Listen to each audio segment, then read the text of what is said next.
bien. Hola, buenas tardes. Mi nombre es Yamila Fernández y mi trabajo de investigación final se trató acerca de la aplicación de multas por moras por inejecución en las obras públicas.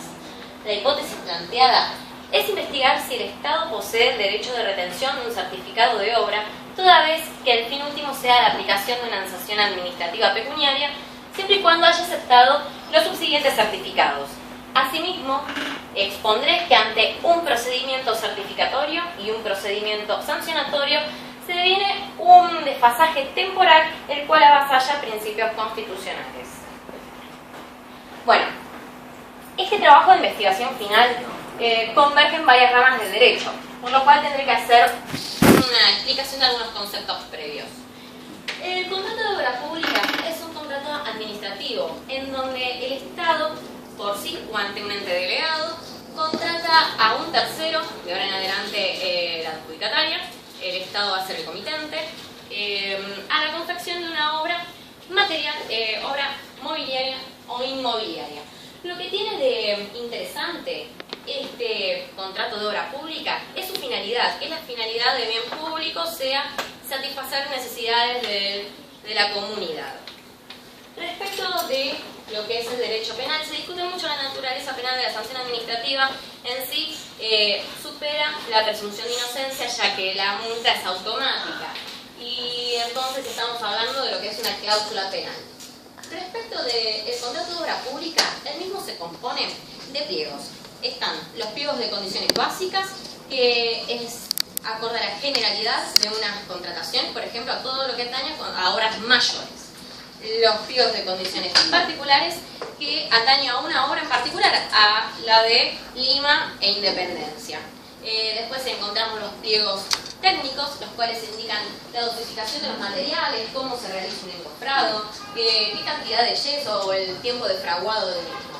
Encontramos los pliegos legales, los cuales nos van a indicar el modo de certificación, los máximos y mínimos de multas y cómo se debe desarrollar la contabilidad, seguros, etc. Respecto del procedimiento de cómo se aplica una multa, por eso puse derecho procesal, carece la ley de obras públicas, la 13064, no posee un procedimiento sancionatorio adjudicatario, por lo cual queda a mérito y conveniencia de cada repartición estatal. Procedimientos. La adjudicataria se presenta ante mesa de entradas y presenta un certificado de obra. El certificado de obra es caratulado, con número de expediente, el nombre de la empresa, el número de certificado y el mes por el cual corre. Aquí mismo se elegirá a la repartición estatal que verifica la contabilidad. La repartición esta lo que hará es verificar si lo presentado en los estados contables que presentan el certificado de obra corresponde con la contabilidad estatal de esa repartición respecto de esa empresa en particular. Si verifica que todo es correcto, se llama la inspección de mantenimiento. ¿Y qué es la inspección de mantenimiento? La inspección de mantenimiento son personal, funcionarios públicos que con su firma vinculan a la voluntad estatal. Por ende estamos hablando de maestros mayores de obras o arquitectos. Si ellos verifican que todo es correcto, el certificado de obra sigue su curso hasta el pago. De lo contrario, si verifican que hay un grado porcentaje de incumplimiento, deberán redactar lo que es una orden de servicio. ¿Y qué es una orden de servicio? Se encuentra en el libro de órdenes de servicio, es un libro público que en caso de pérdida o extravío deberá ser denunciado. El mismo, el arquitecto o el maestro mayor de obras que corrobore este incumplimiento deberá escribir que en el plazo de 48 horas o 2 semanas, según la naturaleza de los trabajos, ya que no es lo mismo la limpieza de un tanque de agua que lo que sería la ejecución de un muro de contención, que se realice, se intima a la empresa para la realización de los trabajos. Si vencido el plazo, la empresa no cumple, lo próximo a seguir es escribir otra orden de servicio. En esta última, el inspector de obras lo que dirá es que se le notifica a la empresa de su incumplimiento. Y entonces, con ambas órdenes de servicio y con un informe técnico de la administración, se dará inicio a un expediente que está vinculado con el procedimiento sancionatorio y es por el cual se le va a descontar la multa. Ahora bien, como vemos, el procedimiento certificatorio se inició un mes, y a veces, conforme a la burocracia y a cuántas reparticiones estatales se encuentren implicadas, puede llegar a ser entre un mes y 2 meses. Y acá ya tenemos un primer problema. El procedimiento sancionatorio tenía que venir un poco antes. ¿Por qué? Porque la inspección debe corroborar antes de que la adjudicataria presente el certificado.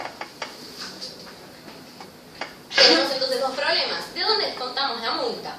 ¿Descontamos la multa del certificado que origina el incumplimiento o descontamos la multa de certificados venideros?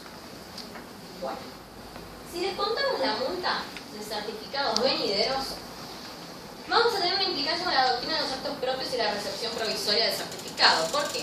Si yo Estado acepté provisoria, pensemos que cada aceptación de cada pago es una aceptación provisoria y que la aceptación definitiva se da con el último pago del certificado, que es cuando cierra, por ejemplo, si es una obra pública de 2 años la contratación, con el certificado número 24. Por ende, si yo, Estado, acepté el certificado A y corrió para su pago, y después la empresa presentó el certificado B, C o D, los tiene provisoriamente aceptados. Por ende, por doctrina de los actos propios no podría estar alegando una conducta contraria. Se lo debería tener por aceptado. Respecto del segundo problema, que es de la retención en sí del certificado de obra, la excepción non displetis contractus es una excepción por la cual la adjudicataria se puede eximir hasta tanto y en cuanto del cumplimiento de las obligaciones del contrato, hasta tanto y en cuanto la administración no cumpla con el pago del certificado. ¿Por qué? Pensemos, si la adjudicataria incumplió por un 25%, hay un 75% del cual se cumplió. Por ende, el Estado le debe pagar a la adjudicataria el 75% y, acorde a no establecer, a pasarse el periodo de que debería haberle abonado a la adjudicataria, los intereses moratorios. Es un poco reticente la doctrina en aplicarlo en contratos administrativos. Bueno, yo como estoy del lado de la empresa considero que esto deberíamos justificarlo. Dejación del poder. En épocas electorales es muy común verificar que, pensemos, que las partidas presupuestarias con las cuales se afectan mediante fondos del Tesoro de la Nación por ley de presupuesto son con las que se van a pagar los contratos. Entonces, los funcionarios públicos tienen un vicio de efectuar una mayor cantidad de multas en épocas electorales para recaudar más y desviarlo a lo que es prensa, folletería, etc. Estar acá en la viveza del abogado, poder conectar todos los antecedentes, los informes técnicos, el acto administrativo, en qué oportunidad se dictó el acto administrativo para impugnarlo. La ley de obra pública, el artículo 35, él mismo dice que la multa será descontada de los certificados a su favor o de las retenciones de reparo o de la fianza. 3 temas completamente distintos. La fianza es el seguro de caución y el seguro de caución se activa ante la ruptura intempestiva del contrato. Por otro lado, las retenciones de reparo. Mal, estamos hablando de lo que es un fondo de reparo que es ante vicios redebitorios y yo no estoy hablando de vicios redebitorios, por lo cual también el artículo 35 se queda en este caso. Y en última instancia quedan los certificados a su favor. ¿Cuáles? ¿El que originó la multa o los venideros? Nadie lo puede decir. Tenemos por otro lado también el principio de razonabilidad y de proporcionalidad que... Yamila, estamos justo con los... Sí, ya terminó. No, te decía nada más para que vos lo manejes tranquila. El principio de razonabilidad y de proporcionalidad no es proporcional aplicar la retención de un 100% de un certificado cuando justamente estamos hablando de algo que se puede retener por el 25%. Al momento del pago, directamente se le estaría abonando el 75%. Y por último, el derecho de retención en el Código Civil, el artículo 2592, inciso A, dice que el retenedor tiene la facultad de retener toda la cosa cualquiera sea la proporción de su crédito. Pero justamente volvemos al mismo tema. Si es dinero, es simplemente retener el 25% por el cual no se ejecutó la obra hasta tanto y en cuanto no se ejecute. Conclusiones. Se confirma la hipótesis planteada, hay una efectiva deficiencia temporal entre ambos procedimientos, el personal administrativo estable con expertise cambia en épocas de elecciones y se va a otro ministerio, a otra subsecretaría y por lo general, como tenemos un proceso sancionatorio que no existe, que es auto y cachere de cada administración, se vuelve a iniciar uno conforme a los gustos del funcionario público. Después, es una práctica inconstitucional porque justamente estamos diciendo que es desproporcionado. Y por otro lado, propongo la modificación de la Ley de Obras Públicas, que se incluya un procedimiento sancionatorio a nivel nacional para todos los casos en donde el Estado contrate con una empresa. Y por último, muchas gracias.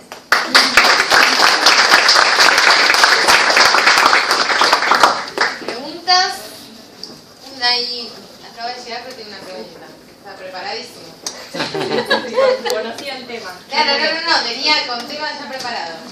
Soy de otra carrera. Estoy en el área, entonces... Sí, por favor, por favor. En el caso que exista cesación de pagos por parte del Estado, Sí. ¿cuál es el recurso que se puede alegar para proteger a la empresa teniendo en cuenta el principio de empresa en marcha? No sé si eso está analizado. Bueno, no sé, no importa. Había hablado de lo que es un principio que es de exception non admittedly contractus, que creo que se puede relacionar un poco con tu tema.